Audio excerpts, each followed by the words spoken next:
Welcome to Unapologetic Apologetics with Cliff Daniels, the YouTube show where we fearlessly defend and discuss the truths of the Christian faith. Join us as we delve into the world of biblical apologetics and tackle tough questions head-on. Get ready to equip yourself with the knowledge and tools you need to confidently defend your faith.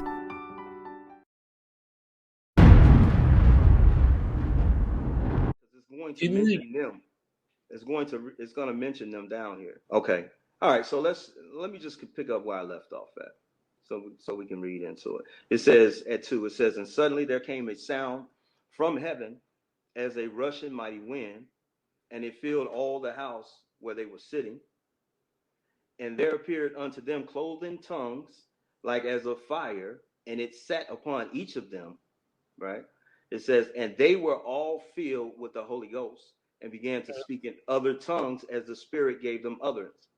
So you understand what tongues are in this context, right? Or do you? Go ahead. I understand it's not going to be the same. Go ahead. Okay, so according to the context here, other tongues would be the ability of Jews who spoke in other tongues, in other languages. Mm-hmm. That's the definitions of cloven tongues. So you agree with that? Mm-hmm. Yeah or nay, brother? I said yes. I'm good. Oh, okay. So I just don't want it to seem like they were just gibberish. You didn't hear me say that. It says it in the text that they understood the language. My point in emphasizing that is because these cloven tongues was speaking to other Jews who spoke other languages. But we're gonna read into it. It says, it doesn't say other Jews. But go ahead. Brother, listen. It says, as the Spirit gave them utterance, and there was dwelling at Jerusalem Jews, devout men. It says Jews, brother. Who else? Keep reading. Keep reading. Out of every nation under heaven. What does that mean? There were Jews there. Right. Where did they come from? Keep reading. No, I'm asking you, brother. Let's keep reading. Let's let the Bible talk. This is what Israelites do, brother. We break it down. Break it down. So that let's keep reading. Let's let the Bible talk for itself. Okay, so every nation, I'm going to explain it anyway. Every nation means that these brothers came from underneath other nations of bloodline people. That's not what that says. That's what the context is. It says Jews, comma, devout men from every nation. Brother, it's just that's proper English. What do you mean? You act like the comma reading. Let's keep reading. Okay, Jerusalem Jews, devout men out of every nation under heaven. Heaven is what? Earth, right? Heaven is what? Earth, right? Heaven is what? Earth, right? Hey, bro, come on now, dog. Come on, man. All right. So it says, now when this was noised abroad, the multitude came together and were confounded because that every man heard them speak in his own language. And they were all amazed and marveled, saying one to another, behold, are not all these which speak Galileans? And how hear we every man in our own tongue, wherein we were born? Parthians. Okay. Now these are Jews. The audience are Jews, brother. Keep reading. That's my point. So keep reading. I don't need the editorial, man. Just please keep reading. Brother, this is how I do it. This is how I teach. So you learning right now. All right. You're going to learn today. But I'm not learning. Just read. For everyone who's listening, they want you to read. We don't absolutely, brother. But I have my way of doing it. I want you and your viewing audience not to because what you're doing is you're inserting commentary, and I'd rather not hear. It's not commentary. I'd rather just read off the pages. Just read the scripture. Just read the scripture. Okay, brother. Parthians and Medes and Elamites and dwellers in Mesopotamia and in Judea and Cappadocia and Pontus and Asia, Phrygia and Pamphylia and Egypt and in parts of Libya about Cyrene and strangers of Rome, Jews and proselytes, So Jews were the men who actually knew the law. That's why the emphasis is there. That's why it says Jews. It's because the Jews represent Pharisees. Weren't there Pharisees and Sadducees that understood the law and called themselves Jews? You just messed yourself up, right? Now you see now, you done up, you know that, don't you? You know you just messed yourself up, right? No, you done up, don't you? Brother. No, I thought. Because, hold on, let me show you how you jacked yourself up. When you emphasize that these Jews were devout men, right? You have Jews, you have devout men from under the heaven. You cannot make these proselytes those who did not know that they were Jews. Brother, proselytes just means they converted, and now what did they convert from? To the customs in which the Jews performed. That does they were already Jews. Find that in the definition of the word proselyte. It's G4339. It just says converts. It's G4339. It doesn't say convert. What does it say? No, you're teaching me, right? You said you're gonna teach me. A few moments ago. This is how I teach. So you learning right now. I said, hold up, wait a minute. Something ain't right. Brother, you made a claim. You made a claim, so I just want you to go to G4339 and show me what it means.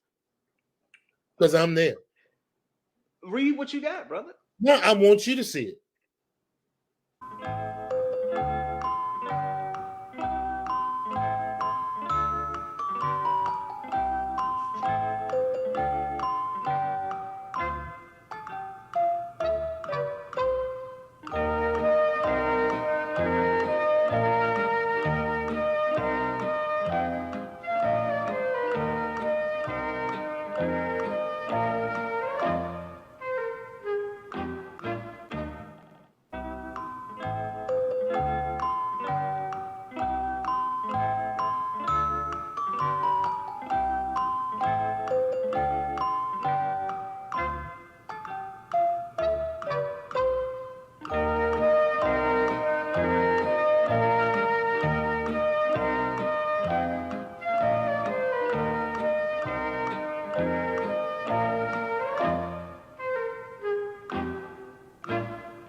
One eternity later. Okay, so I'm there. It's Strong's G4339. Is that what you said?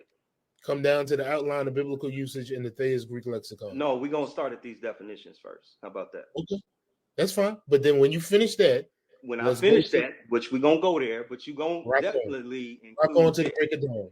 Go ahead.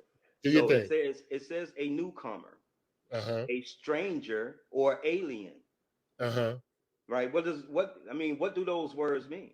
No. Keep reading. You want to read? Let's read. Brother, come on. Because if I'm telling you this substantiates my understanding, then how are you a stranger and an alien and you're a Jew? Because if you don't know, brother, because in Jerusalem, hold on. Listen. Look at your logic. Hold on, Phil. Look at your logic. Where are they? Brother, they came from everywhere. No. Where are they, Phil? They came from other nations. Where are they? Brother, they came from underneath. Answer this question. Where are they? Let's read back up. Because you No. I'm about to show you. I'm about to show you. Are they in Jerusalem? Yes or no? Are they in Jerusalem? Now they are. It's Pentecost. Okay. How are they but I'm going to show you where they came from. How is a Jew a stranger in Jerusalem, Phil? Brother, this is how y'all do. How is a Jew a stranger in Jerusalem? If he came from another nation, right? If he came from another place, a stranger just means that you don't live there. That's all a stranger is. An alien means that you don't live there. You will never find a Jew being called a stranger in Jerusalem. Brother, these were lost Jews. Hold on. This is for the audience, because let me help the audience. Audience, the only time you will see a Jew being called a stranger is when they're outside of Jerusalem. They're called strangers in Egypt. Where did they come from? Hold on, brother.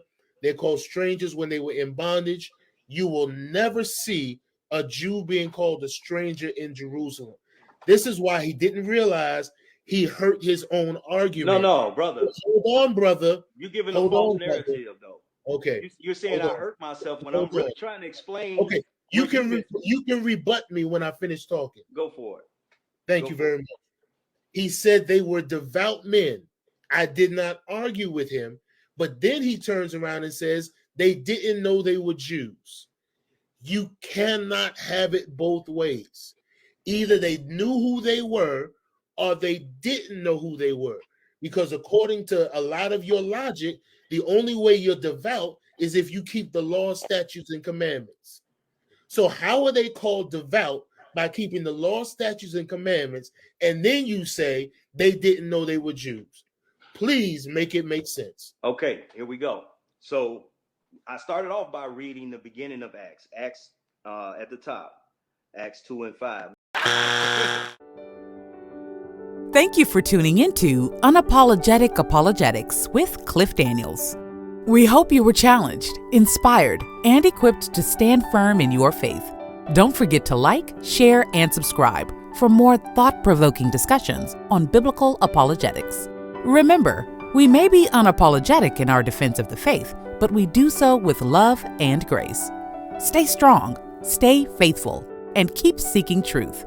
Until next time, God bless.